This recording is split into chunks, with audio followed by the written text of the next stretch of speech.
Hello friends, good evening. स्वागत है आपका अंजलि क्लासेस में। आज हम लेखपाल का प्रैक्टिस सेट में आज हम सामान्य हिंदी देखेंगे। हिंदी से जितने भी क्वेश्चन बनते हैं जो बार बार रिपीटेड होते हैं, इंपॉर्टेंट क्वेश्चन हैं, वो सारे क्वेश्चन हम करेंगे। तो इसमें पहला क्वेश्चन है कि गंगे किसके लिए प्रयुक्त होता है। निम्न नाम दिए हुए हैं, इसमें से आपको बताना है कि गंगे किसके लिए प्रयुक्त किया गया है। तो गंगे का मतलब क्या होता है, सबसे पहले हम ये जानेंगे। तो गंगे का मतलब होता है कि गंगा का पुत्र, ठीक है।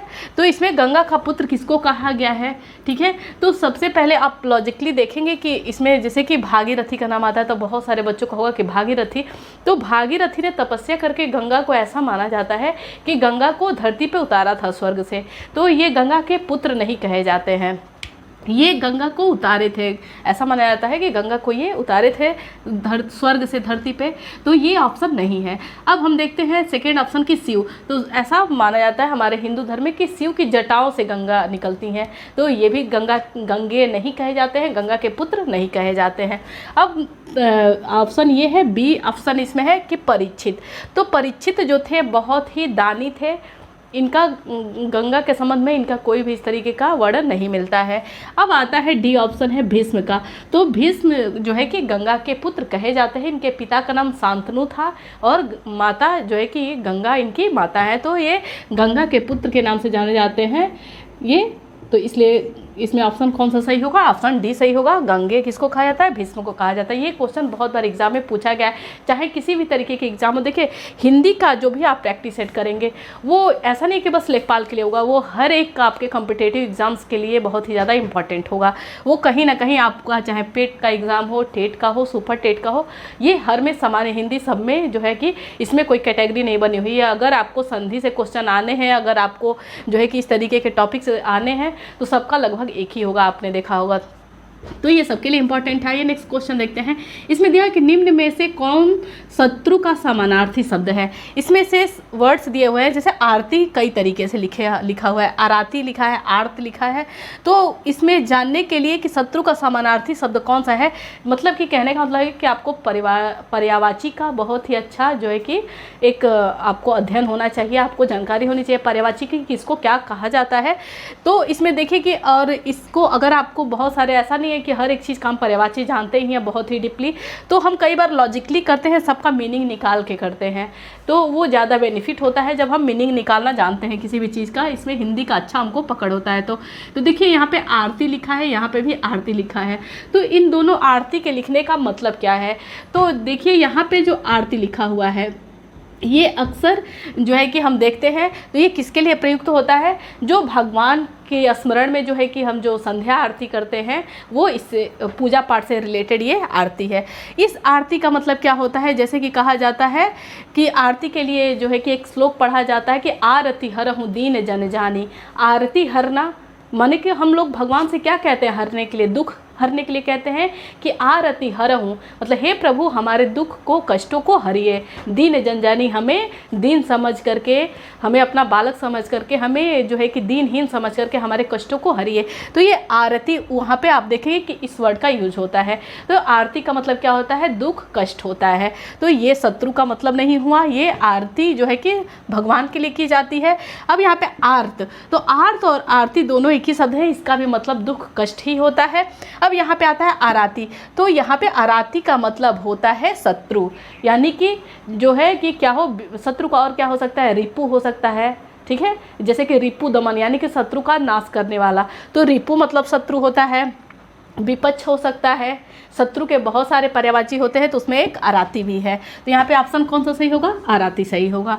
अब आइए नेक्स्ट क्वेश्चन देखते हैं। इसमें है कि बहुत सारा जो है कि जो भी इम्पोर्टेंट उपन्यास है या कीर्ति है, रचनाएं हैं, जरूर ये आपके किसी ना किसी एग्जाम में जरूर ये एक दो क्वेश्चन इससे रिलेटेड आते ही आते हैं। तो इसमें दिया है कि अंधा युग किसकी रचना है। अंधा युग इसमें से निम्न में से किसकी रचना है, गोपेश की है या फिर जयप्रकाश भारती की है, धर्मवीर भारती की या सलेश मटियानी की है। तो अंधा युग बहुत ही प्रसिद्ध रचना है, किसकी है, धर्मवीर भारती की है। धर्मवीर भारती की और कौन कौन सी रचना है जो बहुत ही ज़्यादा प्रसिद्ध हैं, तो एक है कि सात गीत वर्ष, ये भी एग्जाम में बहुत बार पूछा गया है, सात गीत वर्ष या फिर ठंडा लोहा। आपने देखा होगा कि कई बार एग्जाम में ठंडा लोहा को भी पूछा गया है कि किसकी रचना है, तो ये किसकी है, धर्मवीर भारती की है।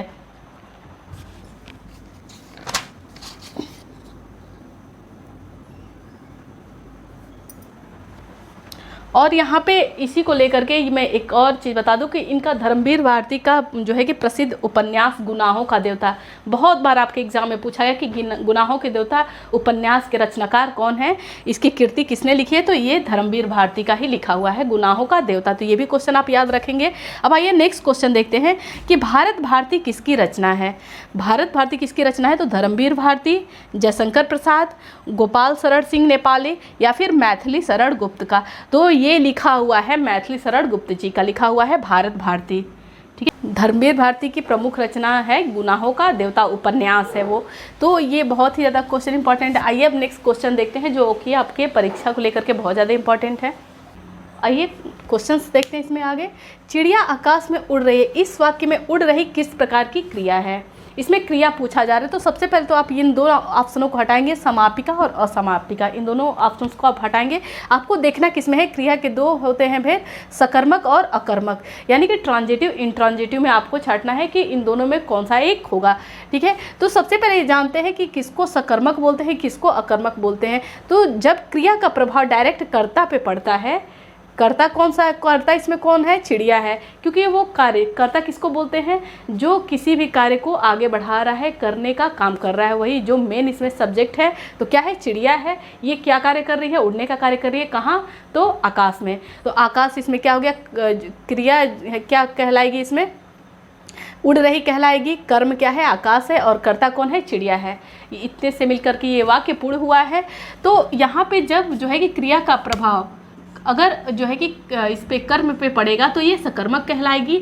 अगर ये क्रिया का प्रभाव जो है कि कर्ता पे पड़ता है तो वो अकर्मक कहलाती है। तो ये कहाँ उड़ने का कार्य कर रही है, आकाश में उड़ने का काम कर रही है, इसलिए क्या कहलाएगा, सकर्मक कहलाएगा। ठीक है, अब आइए नेक्स्ट क्वेश्चन देखते हैं कि निम्न में खड़ी बोली का प्रथम महाकाव्य कौन है।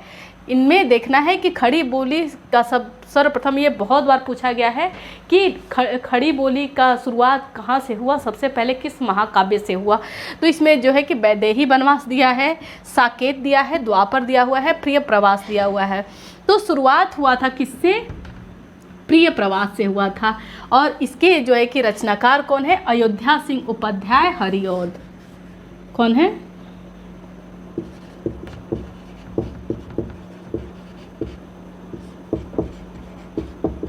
अयोध्या सिंह उपाध्याय हरिऔध।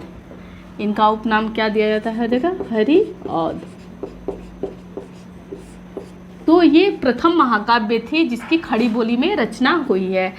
कौन इसके रचनाकार हैं, अयोध्या सिंह उपाध्याय हरिऔध। इनकी और रचनाएं हैं जैसे कि चंदा मामा, ये सारी महत्वपूर्ण रचनाएं हैं जो कि एग्जाम में आपके बार बार पूछी जाती हैं। पारिजात हो गया, सरिता हो गया, सरिता हो गया, जागो प्यारे हो गया। इस तरीके की इन्होंने अनेक जो है कि काव्यों की रचना की है, रचनाएं इनकी हैं। अब आइए नेक्स्ट क्वेश्चन देखते हैं। वह चलते चलते रुक गया, इस वाक्य में रेखांकित शब्द क्या है। ये सारे वर्ड्स को, ये सेंटेंस को पूरे रेखांकित किया है और पूछ रहा है कि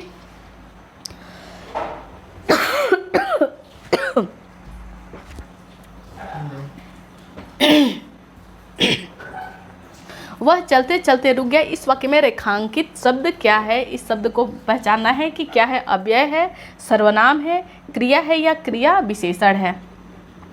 तो इसमें मेन किसको हाईलाइट किया गया है, चलते चलते को। तो चलते चलते रुक गया, तो वह चलते चलते रुक गया में क्या दिखा रहा है कि जब ये एक क्या हो गया, क्रिया विशेषण होगा। क्रिया विशेषण किसे कहते हैं, तो जब किसी अभिकारी शब्द में क्रिया का प्रभाव जो है कि विशेष होता है तो वही क्या कहलाता है, क्रिया विशेषण कहलाता है।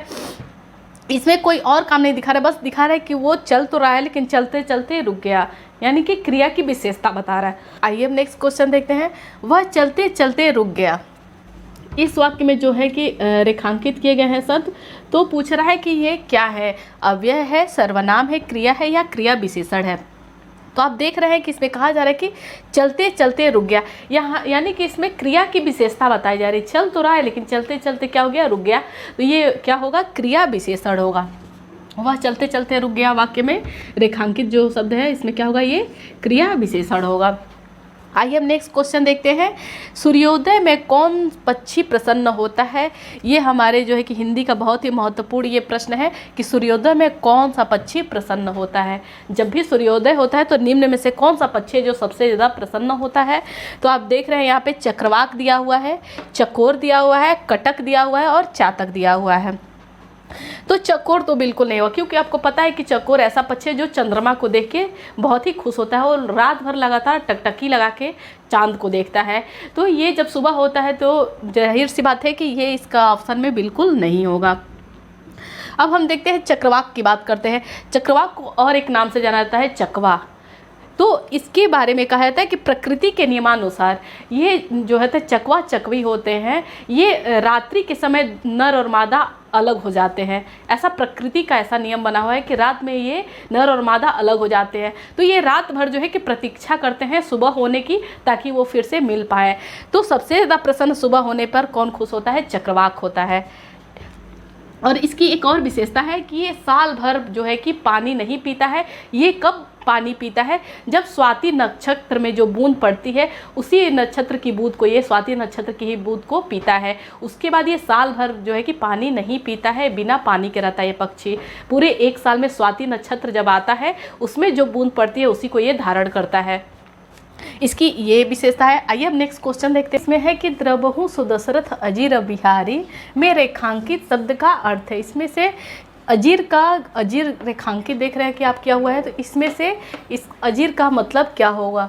तो ये हमारे रामायण की चौपाई है। बहुत ज़्यादा जो है कि ये रामायण में बहुत ज़्यादा पढ़ा जाता है दोहा कि मंगल भवन अमंगल हारी द्रवहु सुदशरथ अजीर बिहारी।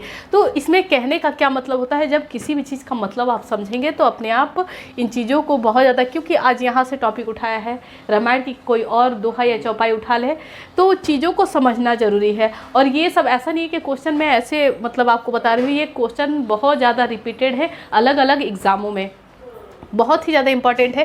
तो इसका ये एक बार मतलब समझ लेते हैं कि जो हम पढ़ते हैं कि मंगल भवन अमंगल हारी द्रवहु सुदशरथ अजीर बिहारी, ये किसके लिए कहा जाता है? तो रामायण में भगवान श्री जो है कि राम के लिए कहा गया है कि हे प्रभु हमारे जो है कि अमंगल को हरें और हमारे जो है कि हमारे जीवन में, हमारे घर में मंगल ही मंगल करें।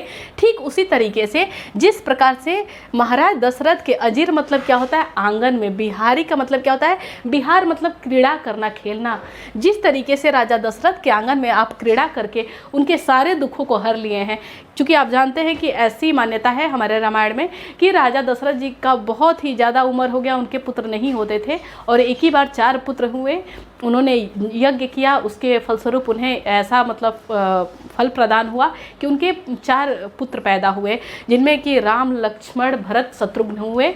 तो उन्हीं के लिए कहा गया है कि जिस तरीके से हे प्रभु आपने दशरथ जी के आंगन में खेलते हुए, क्रीड़ा करते हुए उनके सारे दुखों को एकाएक हर लिया, उसी तरीके से हमारे जीवन में भी अमंगल को दूर करिए, मंगल ही मंगल करिए। तो इसमें अजीर का मतलब क्या हुआ? आंगन हुआ। बिहारी का मतलब होता तो क्या होता है? क्रीड़ा करना, खेलना। ठीक है, तो इसमें क्या हो जाएगा? ऑप्शन ही आपका आंगन हो जाएगा। ऑप्शन बी इसमें सही है। आइए अब नेक्स्ट क्वेश्चन देखते हैं। भूजी भांग न होना का अर्थ है। आप देखते हैं कि लोग कहते हैं कि हम तुमको तो एक भूजा भांग भी नहीं देंगे, यानी कि कुछ भी नहीं देंगे। भूजा भांग का मतलब होता है कुछ भी नहीं, अकिंचन, दरिद्र से मतलब होता है भूजी भांग। यानी कि कहने का तात्पर्य ये है कि भांग ऐसा होता है कि जिसको जो है कि अपने मन से कहीं भी मिल जाता है, अपने आप वो जो है कि कहीं भी आप देखते हैं कि वो उग जाता है।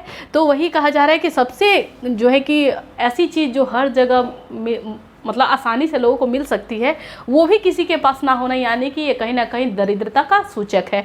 तो भूजी भांग का ना होना तो नशे में चूर होना नहीं, ये नहीं है। बी ऑप्शन है दरिद्र होना। अभी नेक्स्ट और भी ऑप्शन देखते हैं। होश न रहना। भूजी भांग ना होना का मतलब होश से कोई तात्पर्य नहीं है। भांग न मिलने पर नशा ढूंढना, ये भी नहीं है। तो आपका ऑप्शन इसमें क्या दिख रहा है? ऑप्शन बी दिख रहा है कि दरिद्र होना, अकिंचन होना, यानी कि उसके पास कुछ ना होना, बहुत ही ज़्यादा गरीब होना। तो यहाँ पे ऑप्शन बी सही हो जाएगा। आइए अब नेक्स्ट क्वेश्चन देखते हैं। तालू में जीभ न लगना का अर्थ है। निम्न ऑप्शन पढ़ेंगे। देखिए ऑप्शन में कभी क्या होता है कि एक से अधिक ऑप्शन सही होते हैं, लेकिन उनमें भी चारों ऑप्शन आपको देखना जरूरी होता है, क्योंकि उनमें भी कोई ऐसा वाक्य होता है जो एक दूसरे में दिखाता है कि इन दोनों में कौन प्रीफर करेगा, कौन ज़्यादा, किसकी ज़्यादा प्रायोरिटी है। तो आप ऑप्शन को हमेशा चारों ऑप्शन को पढ़ा करिए। कुछ तो है कि पढ़ते ही नेगलेक्ट हो जाते हैं कि बिल्कुल उसका उस क्वेश्चन से कोई कनेक्शन ही नहीं होता है, लेकिन उसमें कुछ ऑप्शंस ऐसे भी होते हैं जिसका उस क्वेश्चन से कनेक्शन होता है, लेकिन उसमें किसकी प्रायोरिटी है, कौन उसके लिए सुटेबल है, ये देखना पड़ता है। तो इसमें हम देखते हैं भूख से तड़पना, जीभ में तालू न लगना, नहीं ऐसा नहीं है। प्यास से परेशान होना है, ये भी नहीं है। चुप न रहना, स्वाद न मिलना, स्वाद न मिलना से भी कोई मतलब नहीं है। जीभ में तालू न लगना यानी कि 1 मिनट के लिए भी चुप न रहना। तो क्या हो गया यहाँ पे, चुप न रहने से मतलब है लगातार बोलते जाना, यानी कि जीभ में तालू न लगना। जीभ में तालू कब लगते हैं, जब व्यक्ति चुप रहता, तो बोलते जाना यानी कि बिल्कुल एकदम बेधड़क बोलते जाना, बिल्कुल 1 मिनट के लिए भी खामोश न रहना, तो यह जीभ में तालू न लगना। तालू में जीभ न लगना। अब आते हैं नेक्स्ट है कि निम्न में से एक शब्द हाथी का पर्याय नहीं है, उसको चुनना है। यहाँ पे क्या दिया है कि नहीं है, हाथी का पर्याय नहीं है, उस शब्द को चुनना है। तो इसमें जो है कि पर्यायवाची आपको जानना जरूरी है। तो हाथी को द्विज भी कहते हैं, द्विरथ भी कहते हैं, सिंदूर भी कहते हैं।